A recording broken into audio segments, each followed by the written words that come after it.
Évangile de Matthieu, chapitre 15. La tradition des ancêtres. Alors des pharisiens et des maîtres de la loi viennent de Jérusalem pour voir Jésus. Ils lui disent : « Tes disciples n'obéissent pas à la tradition des ancêtres. En effet, avant de manger, ils ne se lavent pas les mains. Pourquoi donc ? » Jésus leur répond : « Et vous, à cause de votre tradition, vous n'obéissez pas au commandement de Dieu ? Pourquoi ? En effet, Dieu a dit : respecte ton père et ta mère. Il a dit aussi : celui qui maudit son père et sa mère, il faut le faire mourir. Mais vous dites aux gens : tu peux dire à ton père ou à ta mère : j'aurais bien quelque chose à te donner pour t'aider. Malheureusement, je dois le donner à Dieu. Alors tu n'es plus obligé de respecter ton père. Ainsi, à cause de votre tradition, vous supprimez la parole de Dieu. Homme faux. Ésaïe avait raison quand il a parlé de vous. Il a dit de la part de Dieu : ce peuple me respecte en parole seulement, mais son cœur est très loin de moi. Ils me font des prières et des sacrifices, mais cela ne vaut rien. En effet, ce qu'ils enseignent avec assurance, ce sont des commandements humains. Ce qui rend une personne impure. Ensuite, Jésus appelle la foule et il dit aux gens : écoutez-moi et comprenez bien ceci. Ce qui entre dans la bouche ne rend pas une personne impure, mais ce qui sort de la bouche, voilà ce qui rend une personne impure. Alors les disciples s'approchent de Jésus et lui demandent : tes paroles ont choqué les pharisiens ? Est-ce que tu le sais ? Jésus leur répond : toutes les plantes que mon Père qui est aux cieux n'a pas plantées, on les arrachera. Laissez-les. Ce sont des aveugles qui conduisent des aveugles. Quand un aveugle conduit un autre aveugle, ils vont tomber tous les deux dans un trou. Alors Pierre dit à Jésus : explique-nous cette comparaison. Jésus lui répond : vous non plus, vous n'êtes pas encore capable de comprendre. Tout ce qui entre dans la bouche de quelqu'un passe dans son ventre, et ensuite cela sort de son corps. Vous ne comprenez pas cela ? Mais ce qui sort de la bouche vient du cœur. Voilà ce qui rend une personne impure. En effet, les mauvaises pensées sortent du cœur. Alors les gens tuent les autres, ils commettent l'adultère, ils ont une vie immorale, ils volent, ils mentent devant le tribunal et ils disent du mal des autres. Voilà ce qui rend une personne impure. Mais quand on ne se lave pas les mains avant de manger, cela ne rend pas impur.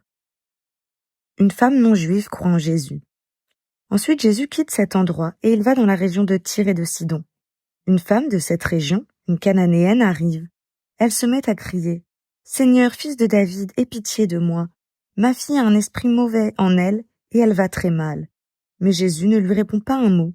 Ses disciples s'approchent de lui et lui disent : « Fais partir cette femme, elle n'arrête pas de crier derrière nous. » Jésus répond : « Dieu m'a envoyé seulement pour les gens d'Israël qui sont comme des moutons perdus. » Mais la femme vient se mettre à genoux devant lui en disant : « Seigneur, aide-moi. » Jésus lui répond : « Ce n'est pas bien de prendre la nourriture des enfants et de la jeter aux petits chiens. » La femme lui dit : « Seigneur, tu as raison. Pourtant les petits chiens mangent les miettes qui tombent de la table de leur maître. » Alors Jésus répond à la femme : « Ta foi est grande. Que les choses se passent pour toi comme tu le veux. » Et au même moment, sa fille est guérie. Jésus guérit beaucoup de malades. Ensuite, Jésus quitte cet endroit et il s'en va au bord du lac de Galilée.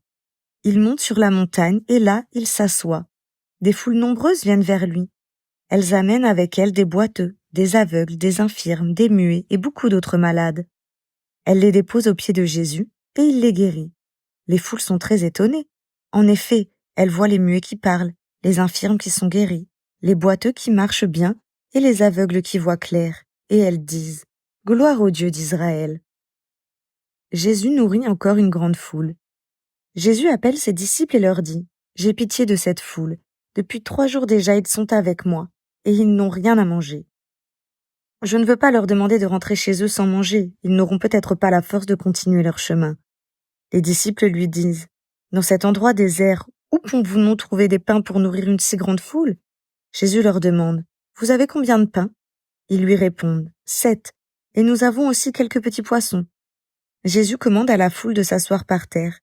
Il prend les 7 pains et les poissons, il remercie Dieu, il les partage et les donne aux disciples. Puis les disciples les donnent aux foules.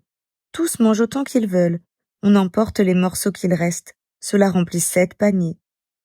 Il y a 4000 hommes qui ont mangé, sans compter les femmes et les enfants. Ensuite, Jésus renvoie les foules. Il monte dans la barque et il va dans la région de Magadan.